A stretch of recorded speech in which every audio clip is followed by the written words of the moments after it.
Ele expulsava demônios, curava pessoas, mas dentro de casa o próprio filho era possuído e Satanás debochava. Cadê o seu Deus? Nada funcionava, até que Deus revelou algo chocante. O que aconteceu? Assista o vídeo até o final e veja que testemunho impactante. Estava vivendo um processo com meu filho na minha casa, meu filho mais velho, e eu fazia culto na minha casa. Deus me usava para curar pessoas, expulsar demônio de pessoas, me usava para falar com pessoas, só que quando chegava na hora de dormir, eu ia colocar o meu filho para dormir, o meu filho manifestava. 9 anos de idade, porque ele tinha sido consagrado, então ele já tinha uma legalidade tremenda na vida dele, ele fazia coisas que era surreal, e ele manifestava no quarto dele, e Satanás olhava para mim usando a boca dele e dizia assim: expulsa o demônio que tá nele, tu não tem poder, cadê o teu Deus?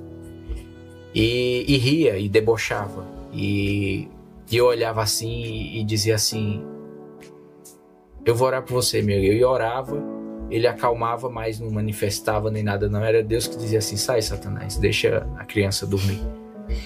Mas aí eu fui questionar Deus: Senhor, por quê? Eu te sirvo, te busco.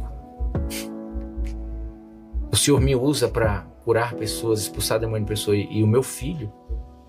É quando a gente começa a achar que o poder e os dons que a gente tem, a gente pode usar como a gente quer, né? Não é assim. Os dons são de Deus, o poder é dele. Só é usado na hora que ele quer, e quando ele quer, e da forma que ele quer. Aí foi quando Deus falou no meu coração: a libertação dele não vai ser dessa maneira. Eu não te chamei para trabalhar de imposição de mão. Seu ministério não é esse, eu vou te ensinar o que é libertação. Aí foi quando ele falou: a libertação dele vai vir através do seu amor. Eu falei: através do amor? Então ele não vai ser liberto nunca, porque eu não sei o que é amar. Nossa, Como forte. que eu vou... Ele vai ser liberto? Então o Senhor está dizendo que o meu filho vai viver assim para sempre? Ele falou: não. Quando você ligar para o seu pai e pedir perdão para ele. Aí eu falei: eu não vou fazer isso. Ele falou: então pronto. Então não me indague por que está acontecendo isso com ele. E até quando você vai suportar? Até Satanás te envergonhar? Porque você não quer quebrar o seu orgulho? Então o meu filho, ele via eu ser usado por Cristo. Ele via os dons de Cristo através da minha vida. Ele via eu falar de Deus. Ele via eu abraçar pessoas, chorar junto com aquelas pessoas, mas não via eu fazer isso. Como se diz assim, permitir através da minha vida Deus curar ele. Então, resumindo, ele via um pai que vivia um ministério mentiroso, porque eu pregava um Deus, mas não vivia esse Deus na minha vida. Porque a gente acha que viver Deus é carregar uma Bíblia embaixo do braço e ir para uma congregação, fazer parte de um corpo. Isso não é viver Deus. Viver Deus é renúncia, é obediência. É abrir mão de tudo aquilo que você imagina para fazer simplesmente a vontade dele. Isso é viver Deus. Aí foi quando eu entendi que era necessário eu quebrar o meu orgulho, o meu ego e pedir perdão pro meu pai. Aí Deus foi falar assim: vai pro restaurante. Acorda agora e vai pro restaurante. Isso era 2 horas da manhã. E eu fui pro restaurante. Cheguei lá e eu tinha muito medo do escuro. E o restaurante, ele tinha quase 1.000 metros quadrados. Era como se fosse uma choupana, lá na zona sul de São Paulo, que Deus me deu ele. E eu fui lá. E Deus falou: deita no chão aí, com a cara no chão. E eu deitei. Só assoprei assim para tirar o pó. E deitei com a cara no chão. E ele foi e falou assim: eu vou te explicar eu quero que você fale pro seu pai. Deus começou a falar, ponto a ponto. Eu quero que você fale para ele que você pede perdão pelos anos que você julgou ele, pelos anos que você esperou ele te pedir perdão e você se frustrou, pelas vezes que você esperou no Natal, fim de ano e aniversário ele te desejar as datas e você não ouviu, pelas agressões que ele fez na sua vida, pelo abuso que você sofreu, pelos anos que você se sentiu rejeitado, por tudo que você julgou ele. E eu fui e falei assim: só isso? É fé. Resumindo, eu fui e liguei pro meu pai. Deu 7 horas da manhã, eu tinha conseguido o telefone dele durante esses 2 meses com minha sobrinha e liguei pro meu pai. Quando eu liguei, ele nem lembrava que eu existia. Falei: oi pai, seu filho Júnior. Quem? Júnior? Júnior? Ah, oi Júnior, tudo bem? 30 anos que eu não falava com meu pai, nem via ele. E eu fui, liguei pra ele, falei quase 1h30 com ele. E no fim ele foi e falou assim: tá bom, Deus abençoe, tchau. Desligou na minha cara. E a reação dele foi essa. Eu falei: Senhor, foi pra isso? Isso aí eu já sabia que ia acontecer. Se em 30 anos ele não me procurou, por que que ele esboçar outra emoção diferente dessa. Eu falei, era para isso? Era porque o Senhor queria que eu fosse mais humilhado ainda? Porque mais do que isso não pode, não existe. E Deus simplesmente falou para mim assim, você lembra tudo que você falou para ele? Eu falei, lembro. E dentro de você, como que tá? Aí eu fui e falei assim, como assim? Lembra de tudo? Eu falei, lembro. E aí, dentro de você? Porque antes você falava, você chorava. E agora? Você tem alguma mágoa dentro de você? Eu falei, não, tá normal. Eu falei, você não entendeu? O perdão não era pra eu curar ele. Era pra eu curar você. Agora você volta na sua casa e faça isso com seu filho. Aí é que você vai entender o que é libertação. Aí eu cheguei na minha casa e falei assim, filho, o pai precisa falar com você. Eu preciso mostrar pra você quem é o seu pai. Aí foi quando eu cheguei pro meu filho e falei assim, eu nunca te amei. Eu nunca te aceitei como filho, porque eu atribuía a separação de eu e de sua mãe a você. Eu te rejeitava. Eu nunca te dei amor porque eu não conheço o que é amor. Eu sou um cristão que prega um Cristo, mas não conheço o que é o amor de Cristo para poder te apresentar a ele. Eu nunca tinha visto meu filho chorar. Foi a primeira vez que eu vi meu filho chorar. Porque ali ele estava dizendo, esse é o meu pai. Esse é o pai que tirou a capa. Tirou a máscara. E realmente é o pai que Satanás dizia que ele era. Mas que eu nunca tinha ouvido da boca dele.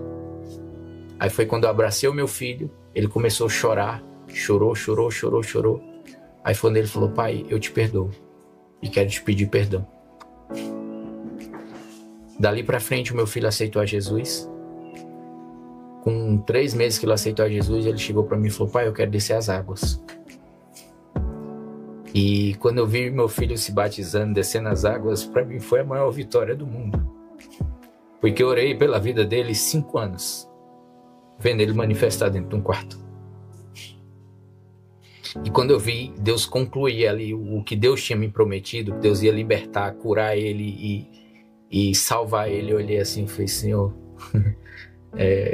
o que eu tinha de viver, eu já vivi. Para mim já tá ótimo. Porque só em saber que o meu filho te conheceu através da minha vida, isso não tem preço. Porque quantos filhos de cristãos e pastores estão longe dos caminhos do Senhor e da igreja porque não veem no Pai o Cristo que eles pregam. Milhares. Não são poucos, não são muitos. E por eu ver aquilo lá, não tem nem como explicar. Passou um filme, uma história na minha vida, naquele momento que eu vi meu filho descer nas águas. Ali era um sentimento de missão cumprida. Porque foi quando eu falei, pronto, Senhor, agora ele é teu. Agora é o Senhor e ele. A minha parte, o que eu pude fazer, eu fiz.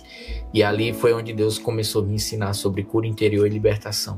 Esse testemunho mostra algo que muitas vezes nós ignoramos. A libertação não acontece pelo poder que demonstramos, mas pela transformação interior que permitimos Deus fazer em nós. Muitas vezes buscamos curas, milagres e sinais externos, mas nós esquecemos que a maior batalha acontece dentro do nosso coração. A Bíblia nos ensina que Deus não se impressiona com os dons, e sim com o coração quebrantado e disposto a obedecê-lo. Em 1 Samuel, capítulo 15, versículo 22, o profeta Samuel diz a Saul: acaso tem o Senhor tanto prazer em holocaustos e sacrifícios, quanto em que se obedeça a sua palavra? A obediência é melhor que o sacrifício, e a submissão é melhor que a gordura de carneiros. Aqui nós aprendemos uma verdade essencial. Deus se agrada mais da obediência do que de manifestações externas da fé. Olha só o que esse irmão disse. Ele expulsava demônios, curava pessoas, era usado por Deus, mas dentro da sua casa enfrentava uma batalha espiritual que ele não conseguia vencer. Satanás, através do seu próprio filho, zombava e desafiava sua fé. Por que ele conseguia ajudar os outros, mas não libertar o seu próprio filho? Sabe por quê, irmãos? Porque Deus queria ensiná-lo que a libertação verdadeira não aconteceria por força, mas pelo amor e pela transformação interior. Esse testemunho também nos lembra do que Jesus disse em Mateus capítulo 7, versículos 22 e 23. Muitos me dirão naquele dia: Senhor, Senhor, não profetizamos em Teu nome? Em Teu nome não expulsamos demônios? E em Teu nome não realizamos muitos milagres? Então lhes direi abertamente: nunca vos conheci. Afastem-se de mim, vós que praticais o mal. Como ele próprio disse, o verdadeiro cristianismo não é apenas pregar, mas viver a palavra de Deus com autenticidade. Ele entendeu o que era libertação quando Deus confrontou seu próprio coração. Ele teve que encarar o orgulho, sua falta de perdão e ressentimento em relação ao seu pai. Deus mostrou que o seu filho só seria liberto quando ele próprio fosse liberto de dentro para fora. Isso é algo profundo. Muitas vezes, a resposta das nossas orações não está em mais orações, mas em nossa mudança de postura. Jesus nos disse em Mateus capítulo 6, versículo 14 e 15: porque se perdoardes aos homens as vossas ofensas, também o vosso Pai Celestial vos perdoará a vós. Se, porém, não perdoardes aos homens as suas ofensas, também vosso Pai não vos perdoará as vossas. O perdão não era sobre se reconciliar com seu pai, mas sobre se libertar da mágoa que o prendia espiritualmente. Quando ele finalmente perdoou, o seu coração se abriu para viver o amor verdadeiro. E foi esse amor que trouxe a libertação do seu filho. Que testemunho forte, né, irmãos? Esse testemunho vai nos falar que a libertação começa primeiro em nós. Não adianta querer mudar os outros se o nosso coração está aprisionado. Quando ele foi lá, obedeceu a Deus, se humilhou, reconheceu seus erros e pediu perdão, Deus agiu. Seu filho foi transformado, meses depois decidiu se batizar e entregou a sua vida a Cristo. Agora eu quero perguntar para você que está me vendo: será que tem algo em sua vida que está pedindo para você mudar? Existe alguém que você precisa perdoar ou pedir perdão? Comente aqui embaixo. A verdadeira libertação começa em mim. Se esse testemunho tocou o seu coração e falou com você, deixe o seu like, deixe o seu comentário aqui embaixo e compartilhe esse vídeo para que mais pessoas sejam alcançadas.